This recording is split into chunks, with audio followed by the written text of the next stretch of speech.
Welcome to Kindly Neurodivergent with Kay. This show is to spend quality time with each other, kindly discussing the similarities and wide range of differences we experience. The experiences we discuss on this show are for educational purposes only.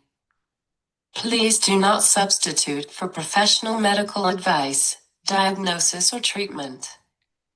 Before we begin, I respectfully request that if you witness any pauses during this show, please continue watching.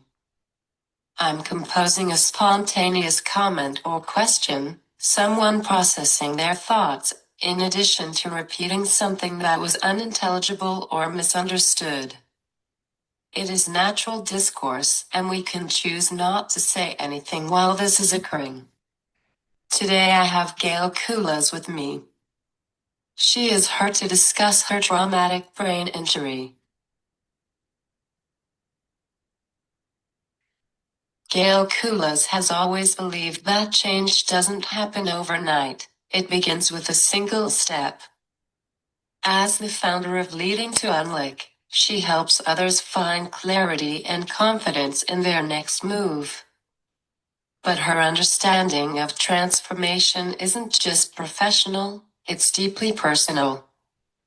Before her traumatic brain injury reshaped her path, Gail had already navigated pivotal moments of reinvention, from rebuilding her life as a young mother to carving out a career grounded in both strategy and empathy. She learned early on that growth comes from embracing discomfort, adapting to new realities, and trusting the process, even when the road ahead is unclear. Through her writing, workshops, and speaking engagements, Gail inspires audiences to turn their WTF moments into transformation, their OMG realizations into action, and their LOL moments into resilience, one small step at a time. Other books written by Gail are Your Life on a Sticky Note, Become the CEO of You, Unlike Your Future, A Journal of Awareness and Growth, in the Itchy Sweater, A Story of Change. Welcome, Gail.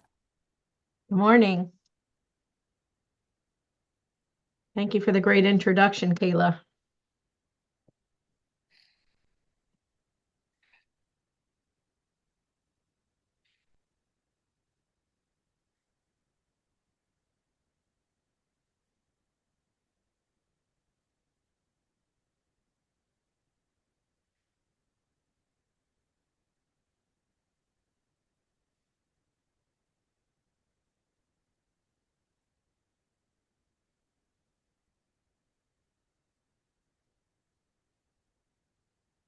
I didn't realize that you were an author.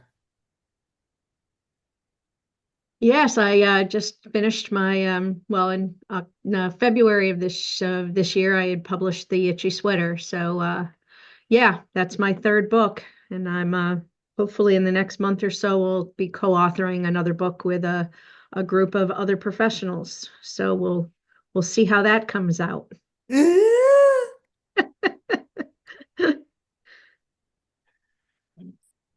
Please introduce yourself. Well, I don't know that there's much to say after Kayla's great introduction, but my name's Gail Kulas. I am a wife, mother, assistant professor at a community college, which is how Kayla and I crossed paths, an amazing student that she is. I have three beautiful daughters, strong-willed and amazing. And I've got some great grandkids. I've got a grandson who's 20, or will be in October. I have a granddaughter who will be 15 in January. I have another granddaughter who will be 5 in October, and I have a brand new grandson, well, brand new, 6 months old, just this past couple weeks. So some great family, and of course couldn't do any of that without my wonderful husband Rich, and my adopted dog Oliver. Of course, we can't miss introducing him. Very exciting. Can you share what happened that day in 2015 when your life changed? Sure. So in March of 2015, I had just finished doing a week-long seminar or workshop with about 25 people when I was working for Lego.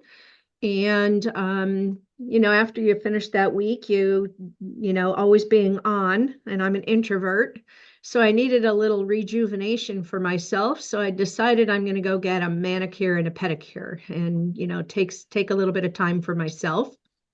And on my way to my appointment, going through an intersection that a four-way stop that I go through probably maybe 30 or 40 times a week, an 81-year-old gentleman flew through the four-way stop and hit me sideways and drove the front end of my car off. And this was before side curtain airbags. And I hit my head on the side of the window and ended up being knocked out at the scene and had a traumatic brain injury. And as a result, you get taken to the hospital and treated, and then they test you for all of these things, and then they send you home. And then that's when stuff really starts to settle in.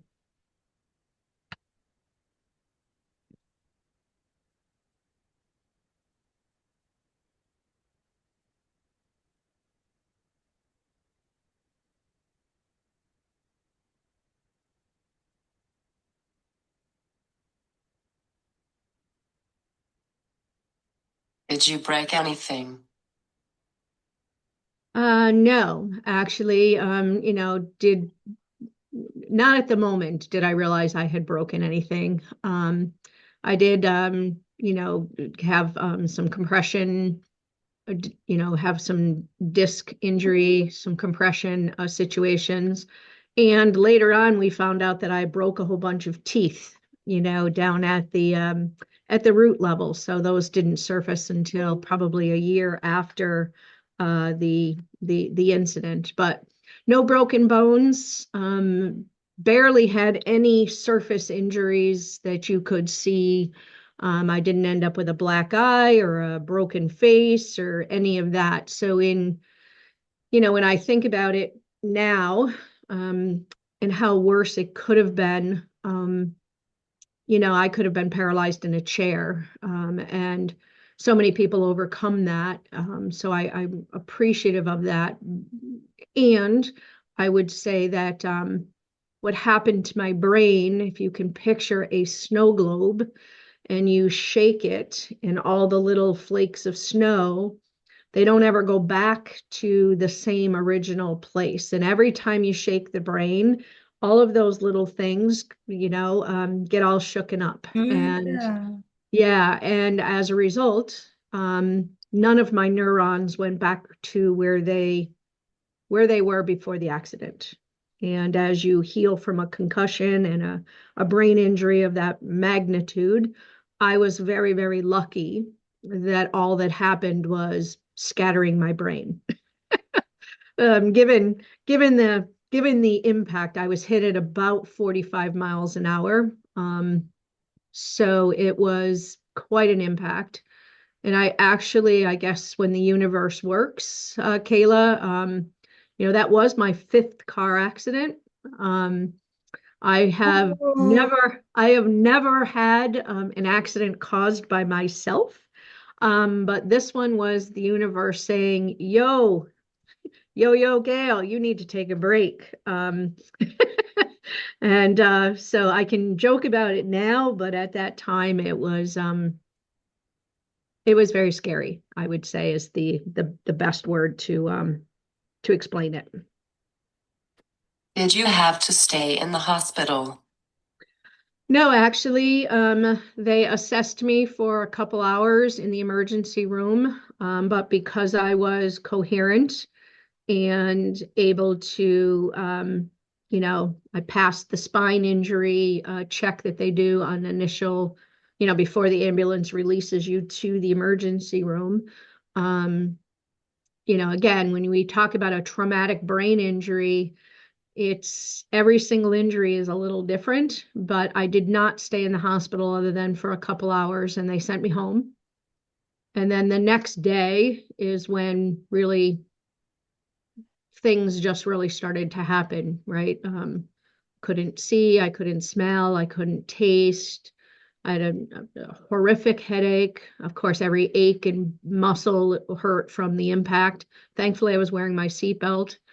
Um, but I don't know if any of you have ever been in a car accident. The airbags only deploy if you're hit in a certain spot at a certain time with a certain impact level. And I don't know if that's a blessing or a curse in my case, because I'm so short. I have to ride really close up to the steering wheel. It was probably lucky I didn't get hit by the airbag because it probably would have been so much worse. So I guess you have to look at those from a blessings perspective.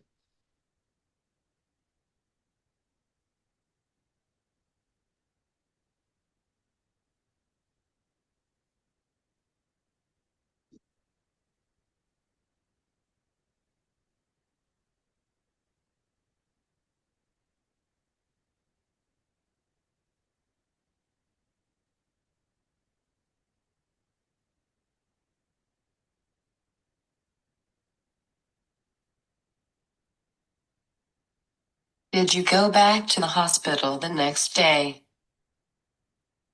I went to my primary care physician because, the way the insurance works, you have to get referrals.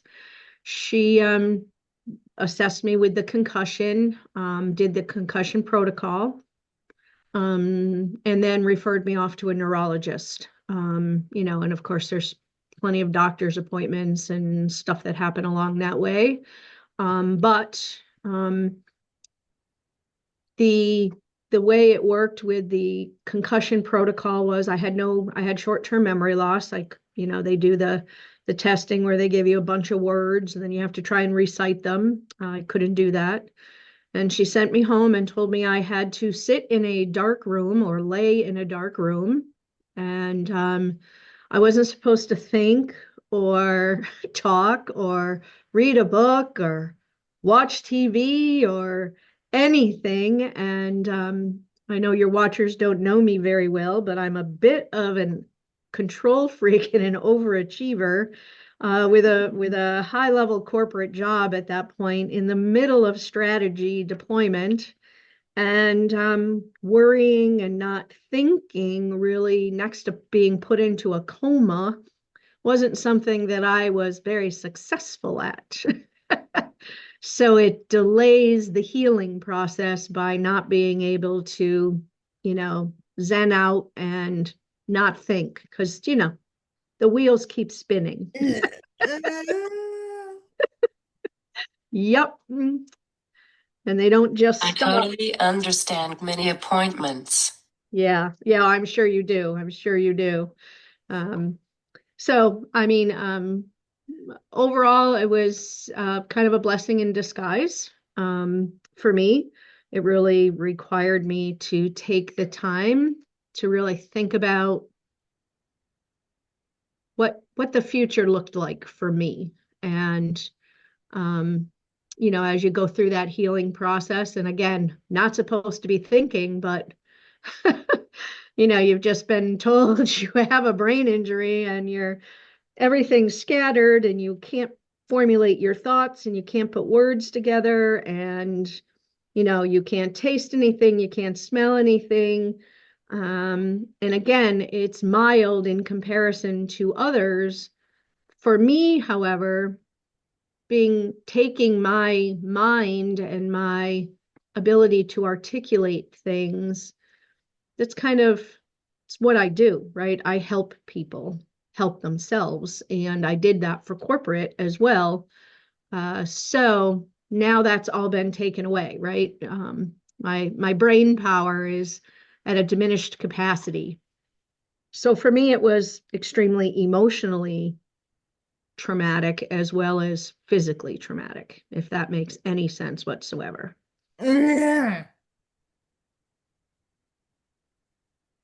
What was recovery like? Um, yeah, I gave you a little prelude to that. It was anxiety ridden. Um, I'm not used to having people wait on me. God bless my husband for everything he's tolerated over these 30 something years. But yeah, it was, the phone call to my husband to tell him that I'd been in a car accident, all that emotional stuff that goes with it. But recovery was slow. It was, it took me probably almost 3 to 4 months before I could, fully go back to work. It, I still have recurring symptoms. I have no peripheral vision. I lost that permanently. So it's reprogramming your brain. I mean, you think about, you got your eyesight, but then, I just walked out from in between two cars, not even thinking about the fact that, oh my gosh, there's a car coming from the left and I almost got hit. And this poor little old lady, I gave her probably a heart attack when I just walked out in front of her moving vehicle. But I would say I would say, as physically challenging as it was probably more so mentally. I ended up in depression and on medication because I couldn't do things the same way. And again, it was invisible to others per se, but it was a lot going on in the noggin, a lot going on. That diminished capacity, the inability to do things I used to be able to do as quickly as I used to be able to do them, a lot of self-sabotaging, like, get your act together, woman. Why is this taking you so long? Get your thoughts together, that self-saboteur that happens. So yeah, that's what recuperation was like. And when my brain gets tired or overworked, I feel like I'm having a Bell's palsy stroke where my face starts to droop. It's not drooping, but that's how it feels inside. And it's probably a mechanism that my brain developed to force me to give my brain a break. So a lot of good things have happened as a result of it. It was just very traumatizing for me at the beginning, probably the first 2 years of healing. Um, yeah, that was what recovery has been like. Did the internal neurologist appointment do anything helpful? The initial one, yeah, I mean, I think it was helpful for me to understand what happened to my brain. Normally when you figure your head went into the side of a window, you'd expect to have bruising on your face, right? You'd expect to see a black eye or you'd expect to see a gash or something like that. I didn't have any of that. Luckily, right? So everything was invisible to the outer side of things, but on the inside, everything, like she said, was shooken up. The neurological testing that I went through, where it was very beautiful. I had to wear this cap with all these wires that stick out and with glue all stuck in my head, and it was very pretty. And but that initial visit was, I think it was, maybe I'll call it self-affirming, to say, okay, this is really what happened, and being able to talk to somebody who understood what was happening to me, and then be able to give me some pictures and some thoughts and some, um, I guess, diagnosis around the challenges that I was facing. Like, why can't I see out of my eye? Why can't I taste something? Um, those types of things help me understand that.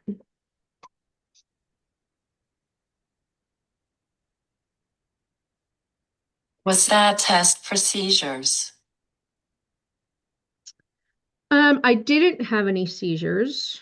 Um, she talked to me about what to avoid and to prevent seizures. Oh, Oh, sorry, wrong question.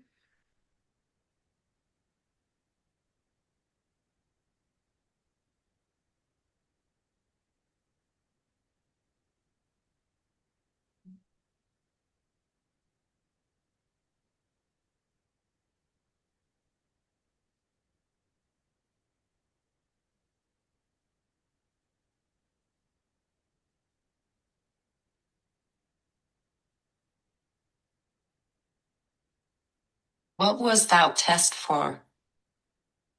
Oh, it measured the neurological responses to certain questions and the processing speed around them. And it measured I'm going to call it the electric pulses, and I'm not a doctor, so I'm using my own dummied down terms, but the guppy stuff was a conductor that went into the brain waves, and the little electrodes went into a device. And that was measuring those electrodes, the electrical impulses that were going on in the brain throughout the day, and find out if there was any gaps and where we needed, what exercises, cognitive exercises I may need when I went to the occupational therapist.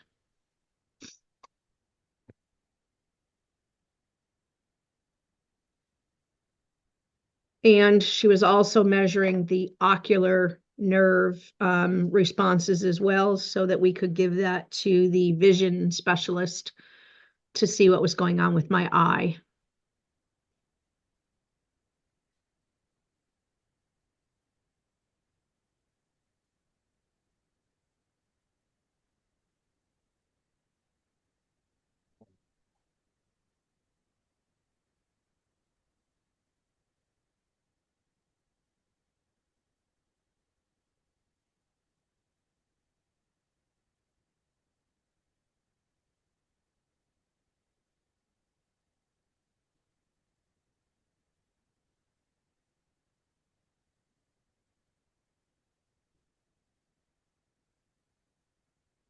I wonder if it was electroencephalogram, as I get them for seizure information. Probably. Did you, I know they have new earphones now, because I was just participating in a doctoral student's study, and there's earphones now that go on that measure the electrical impulses, which is much prettier than the beautiful hat. Yeah. Yeah, I'm gonna guess that's what it was. Don't know the exact terminology, but it sounds like the same.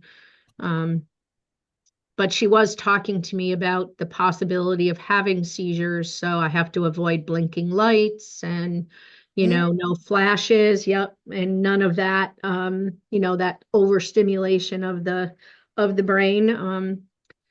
I mean, some might think I'm crazy already, but it's likely that I will, experience memory loss as I get older and older. So probably more rapidly than others, but try to keep the brain healthy in the meantime.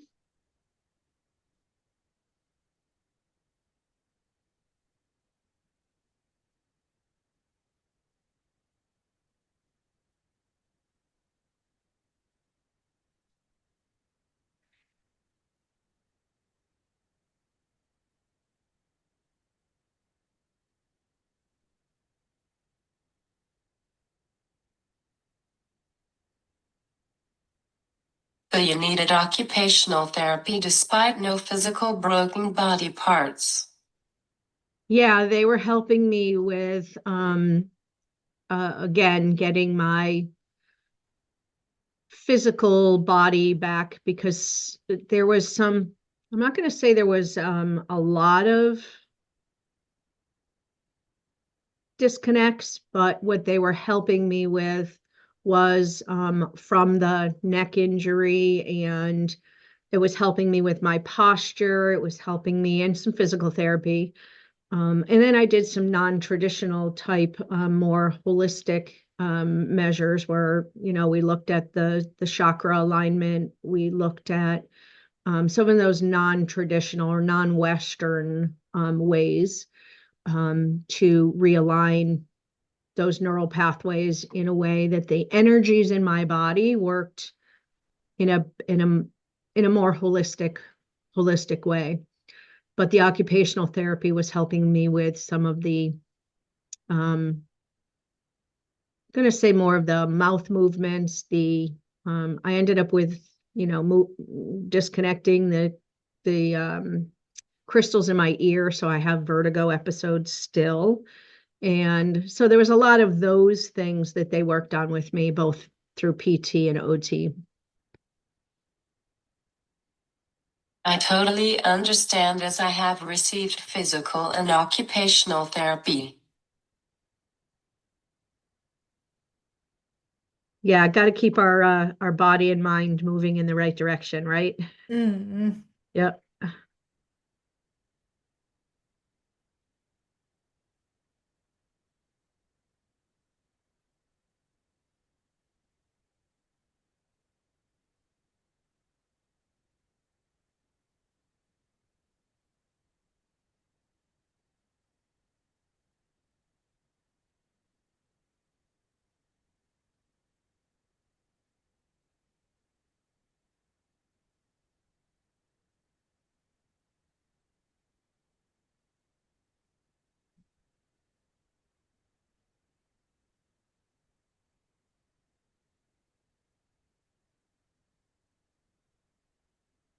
How long did you have therapy initially? Probably over the first year, I was going 2 to 3 times. I think in the first couple months it was 2 to 3 times a week. And then over the first year, it was probably twice a month. But it's been a while and my memory's not as clear, but yeah, about that much. Some of the treatments were paid for by insurance and some came out of my pocket, like the holistic treatments. Those weren't covered by insurance. But they Mm. were very, very effective. I haven't been one of those folks. It's like, ooh, do, and I mean that in the most respectful way, because it was extremely, again, this was about changing the way I always was to, getting comfortable being uncomfortable, right? So that is, trying some things that traditional medicine were not able to heal for me. And I went to this woman, and within, I'd say I went to her twice a week for, I don't know, 6 months.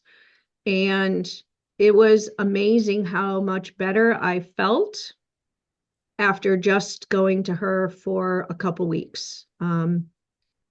And I mean, who knew about all of those colors that you saw when she was just barely touching you, and Mm. just realigning things? It was, if she hadn't retired and moved away, I'd probably still be seeing her. And I Mm. haven't found anybody as fabulous as her. But it does open different doors for us to think about when our doctors just can't figure out what's going on. And there's no medical tests that are giving you the answers. Sometimes you just need to step outside that traditional box and figure it out. And she was she was amazing. And you start to really look at your brain health and what you need to feed it and what kind of vitamins you need to take and the exercises you need to take to exercise that muscle again. And trust me, I don't like exercising at all. No.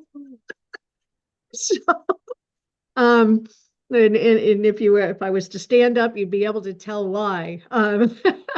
My short frame, and I've just have never been. I understand the importance of it. I just have never really enjoyed it. But again, or I should say, and it's important, and the muscle in my head is really important to me. So when things are important, you make it happen. And that's Yeah. that's just what we do. So my brain is important. So I feed it regularly and I keep it stimulated and I challenge it. And whether that's I guess from your perspective, Kayla, that's a good thing or not a good thing, as one of my past students, it's always going and it's always questioning, and I'm grateful and thankful that I can still do it. It's just different than the way I used to do it. And I don't know that that's a bad thing. It's just a different thing. There are so many different options that people don't think about. Yes, you are correct. And I'm sure when I have an opportunity to watch more of your podcasts, I've watched maybe 11 or 12 of them so far. Yeah, I know. I see. I binged watched all of these. Everybody else has got Netflix. I was binge watching YouTube videos. But you have an interesting set of skills, and a lot of folks, with the guests you've had, were very, very interesting and insightful, and it really helps you understand, what your blessings are in disguise. I And really I think appreciate it. yeah, well, got to get you some more audiences, right? I was speaking at a women's development session the other day with a bunch of entrepreneurs, and I was thinking of you. I'm going to refer you off to a couple folks, but I wanted to talk with you first before I did that. So I think you've got some great content.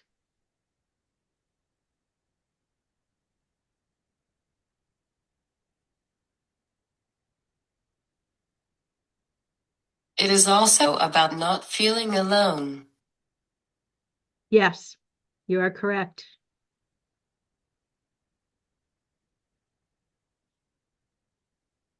I think How did you sometimes, learn to accept rest and slowing down without feeling like you were failing? well, not well. My my husband told me I was really grumpy back then, but I don't remember it. So, but how did I deal with it? Like I said, not well. I did feel like a failure. I felt like I was letting down my corporate role. I felt like I was letting down the leadership team because I was in the middle of strategy deployment. I felt like I was letting my kids down, right? Because they were still at home when this happened. Um, so yeah, that's how I felt.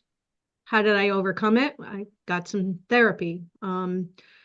There was a gentleman working, I went to the Institute of Living here in Hartford, and there was a gentleman working on a book, and he was doing um, trauma therapy in through the phone. This is all before COVID, of course. So, that hadn't really been explored at that point. So, I was one of his test cases. And so while I was at work, at lunchtime, we did phone therapy, and I had very specific exercises. This was to help me get through that intersection, because you have to understand that intersection was my direct route to work every day, to work and on my way home. I was driving 20 minutes out of my way to get to work. So he helped me get back in the seat of the car and go through the intersection. And I still have a little anxiety going through that intersection, but I still go through the intersection. And you remember that accident. It's not erased. Lucky for me, when I did get in that accident, I actually landed in an EMT's, one of the town's EMT's lawns. And so I did get pretty quick medical treatment while I waited for the fire department. So, sometimes you wonder what would it have been like. But all that stuff, Kayla, goes through your head. So I got that immediate, well, I would say, almost 9, 10 months into recovery. I had that gentleman, and I would say probably just maybe a year ago, I got trauma therapy, EMDR treatments, because So my corporate life was my identity, right? That's what I related to, right? That's where I used my brain. I got to dress in suits every day. It was who I was. And so when you talk about feeling like failure, I have suits hanging in my closet from 2015 from my corporate identity. And 2 years ago, I got some EMDR therapy from a trauma specialist again, through the phone. And she helped me understand that the clothes don't make you, you make the clothes, right? And that being said, there's a feeling with a set of wardrobe that makes you feel good. And I didn't want that feeling to go away. And that feeling was I wasn't a failure. And I still had those clothes as a reminder hanging in my closet, right? Mm. So that going through that was really, I would say, really what unlocked the stuff that was just spinning around in the back, just spinning, spinning, spinning. And until that, I didn't fully let go, if that makes any sense. So there was probably a lot more psychological warfare as a result of the trauma for me than there was physical outward damage, if that makes any sense. So it was hidden from most. Mm. How long did it take to get back behind the wheel again? Um, hmm. I wasn't allowed to drive for about 6 to 8 weeks. So as long as I didn't have to go through the intersection, it wasn't bad. Oh. And I got a new car. I didn't test drive the car. My husband test drove the car. We bought a car. I hadn't even driven it. But I got to drive a new car, so it made it a little easier. However, when we went looking for a car, the safety features were the number one thing. It had to have side curtain airbags. There were so many things. This list was like this long that it had to have. But I would say it took me to get into the car, I would say it would be about 8 to 10 weeks to be comfortable in the car. I would say it probably took me 2 years. And I still have anxiety. Like I just got back from a trip speaking at a conference in Buffalo, New York, which was a 6 hour trip. And I still had anxiety driving. So I'd like to say it went away, but it hasn't fully gone away. I know how to cope now versus being recovered from it, if that makes any sense to you listeners. Yeah. What fears did you face leaving the corporate world behind? What fears did you face leaving the Yeah. So I left in June of 2016. And I had started to articulate that, what I did at corporate, I could do for small business owners. So, as all entrepreneurial ventures, there's a lot of risk in that. Um, I had a very nice salary in the job that I worked. So, I would say my first fear was, financially, what does that mean to my family? How quickly could I get my consulting practice up and running where I could replace my income? Um, what would that mean for retirement, right? Because I still had a couple kids at home. So what did that look like and feel like? So I would say those were some of the most, as with most people, we have a financial fear, right? Um, However, I also had a lot of confidence in who I was and what I had to offer. So I started to use my network of people and luckily, somebody I knew from Lego had a family business that was struggling. So they got me in touch with that first client. I was helping a new venture person and helping them. So I had two clients pretty quick right off the bat and help you overcome the fear a little bit.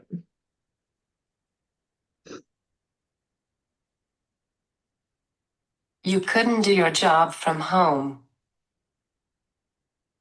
Um, now I could, and I do. However, no.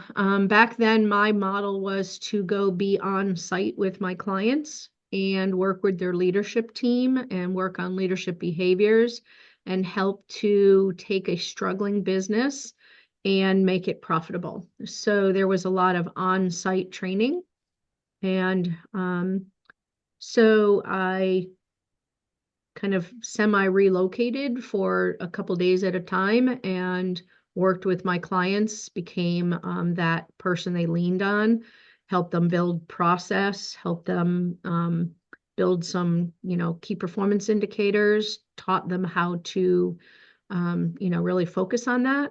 So no, it wasn't a work from home type of an environment back then.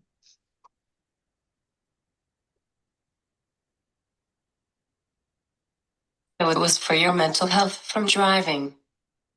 Yeah, I actually had to drive, take a ferry, and put my car on the ferry, and then drive off the ferry, drive around an area that I'd never been, and then drive back on the ferry and drive all the way back home. And I took the ferry out of New Haven. So yeah, there was a lot of adjustment there. But I used to have horses growing up, and when the horse threw you off, you had to get back in the saddle, right? So, and I got hurt a lot more falling off a horse than I did in the car accident, physically. So, and I know you ride horses, Kayla. I just had, initially we had little Shetland ponies because, I was little. And then we got the bigger horses as I grew up.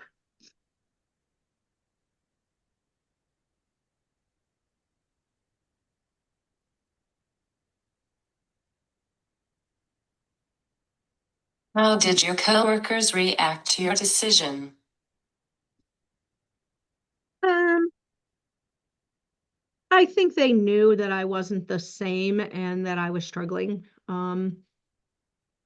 The CEO and we were close. He was one of my mentors. So when I took the job initially, I was supposed to put myself out of a job. Um, because once you build the culture of an organization, even though I was an employee, once you build and help shift that organization and you build their leadership behaviors and you get in the mindset of continuous improvement, you put yourself out of that job, right? Because everybody's doing that. So, and that's why I say transitioning from corporate to private, what I was doing was the same. I just didn't have that safety net of a salary.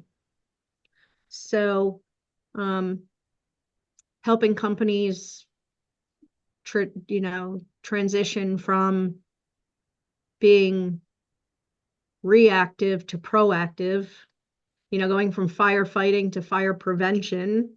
Those are the types of things where we, help leaders lead differently. And it's not that the company I was working for wasn't fabulous and creative and amazing. Um, they were just in the middle of a cultural shift to go from that. We're always reacting to something. We want to be, we want to be prepared for whatever came. So there was a shift in that culture, and they purposely brought in an external person to do that, because they didn't want to keep doing it the way that it's always been done. So I was, one of my titles of my book is that itchy sweater, right? That's where I actually coined my phrase, is because When I walk in, it's like, okay, so tell me what's going on and what problems are you facing? And now let's tackle that and let's help you get comfortable being uncomfortable.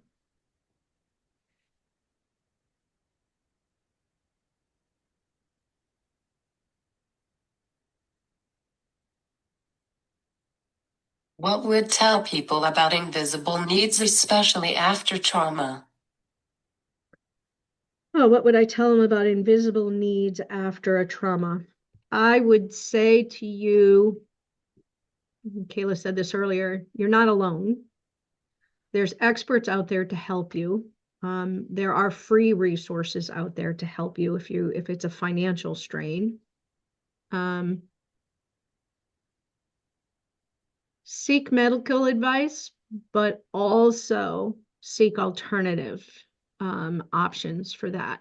I I think there's a lot of opportunities for folks to, and at some point, hopefully, the insurance agencies will get on board with these medical professionals that are medical professionals that have studied how things work and not in the business of diagnosing folks, but in the business of helping people heal because we have the power to heal.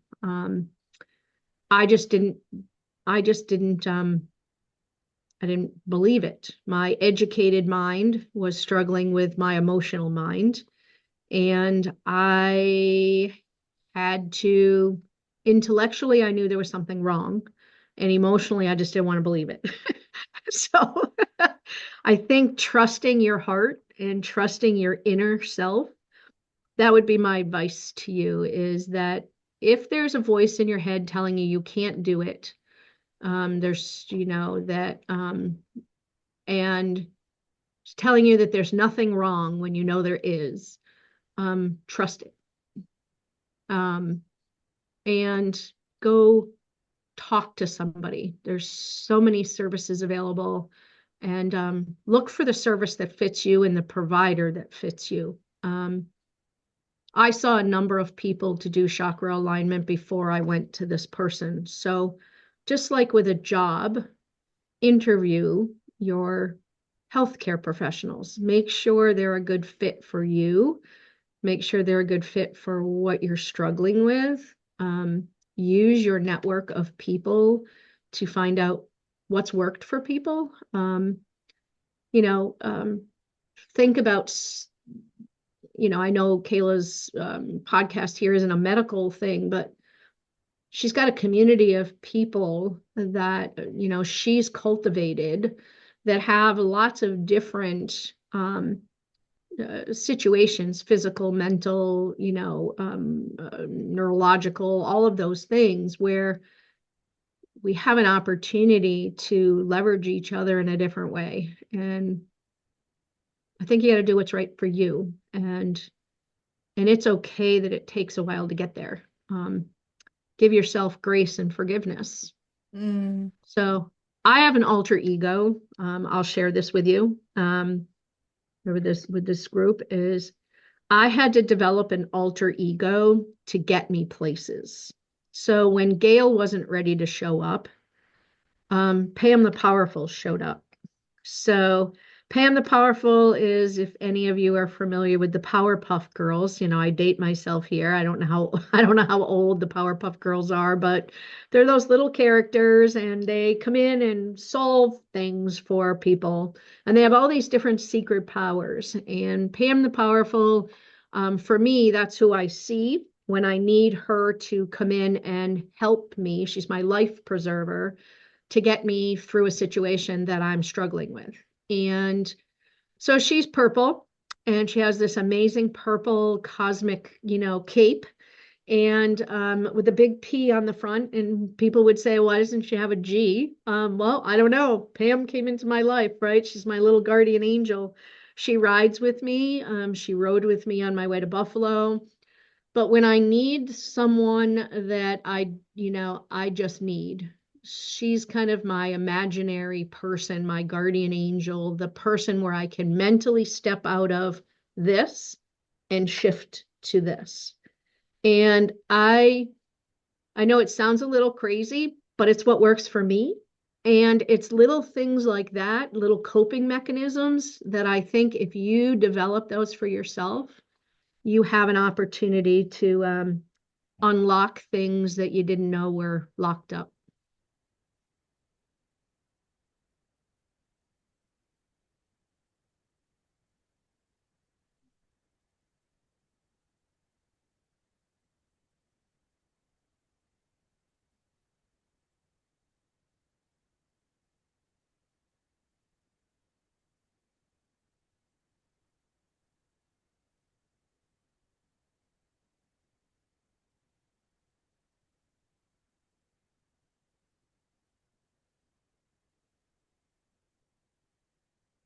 That is another great example of how it is so individual. Correct. Yeah, and I'm sure every person has some form of some key that unlocks them. And I know I spoke about my consulting practice earlier, but the name of my consulting practice is Leading to Unlock. And the reason I named it what I named it, and then if you look at my, my graphic associated with my company, it's two heads. And inside there is a set of branches and leafy green outer crusting. So you think about a tree, and the necks of these heads are those root systems that you have, and the branches are how you start to really connect yourself with things that are exciting to you, and then it stimulates more growth.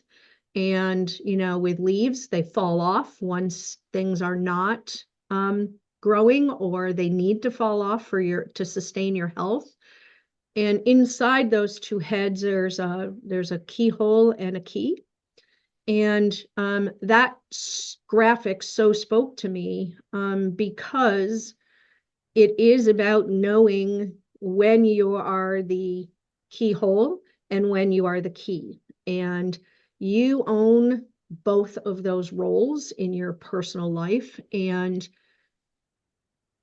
it was kind of an unlocking for me to be able to take my years of experience and certifications and education and to turn that key and unlock that and help other people do that for themselves. And while I was laying there thinking about things, I've had a number of traumatic things happen in my life, but I went back to way long time ago, 1984, when I was in another life situation where I became a single mom. And I had to figure out how I was going to raise my daughter now. And that's how the book, Your Life on a Sticky Note, came to be, because we didn't have sticky notes back in 1984. At least I didn't have any. So I used little pieces of paper and I started mapping out my life. And, I've mentioned a couple times the different consulting and life choices, and every decision has a path that you're going down. And that picture, that visual for me just literally culminated everything that I wanted and was going to make happen for me and my family. And having that visual for me, when you talk about coping mechanisms, having those pieces of paper stuck up on the wall, those sticky notes for my mapped life, those 12 exercises that I map in that book, those were all freedom notes to help me go from point A to point B. And that roadmap, those sticky notes are, one, they fall off the wall, right? Eventually, unless you stick them back up. Two, they can be moved. So maybe this connection was here in the past, but maybe recently it's made a new connection, so I can move them. There's something about that visual movement and that storytelling that, again, I think those are all mechanisms for you to be able to do what you want to get done. And, you've made this podcast come alive because you sensed a need for a community, to your point, to your words. You're not alone. We each own that. We each own our island, and whether we want to get on a life raft or whether we want to stay isolated. And trust me, as an introvert, I still have my alone time. And it's important for my mental health to do that. So, Yeah.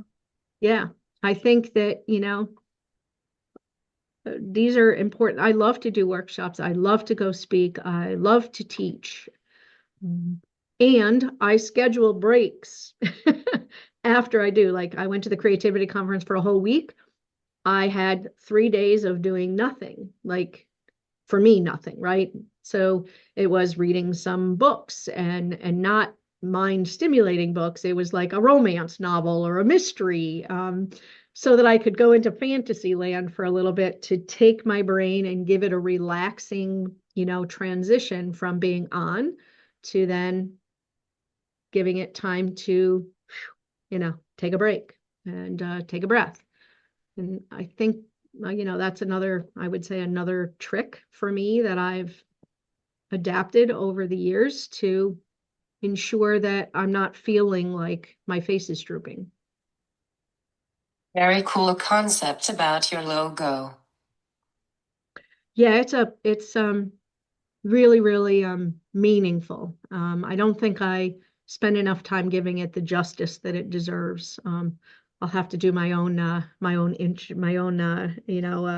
introduction to that graphic, but it is a Dreams Time. I don't know if you've ever seen any of their other logos, but they're the ones that designed it, and they've got a lot like that. But that one was truly, I'm going to say, truly the key for me. Thank you, Gail, for doing this with me. It No, was great to have you on. it was a Please pleasure, share and this talk show with your family, friends, students, and colleagues. Everyone watching, don't forget to like, follow, subscribe, and share on Facebook, Instagram, and YouTube.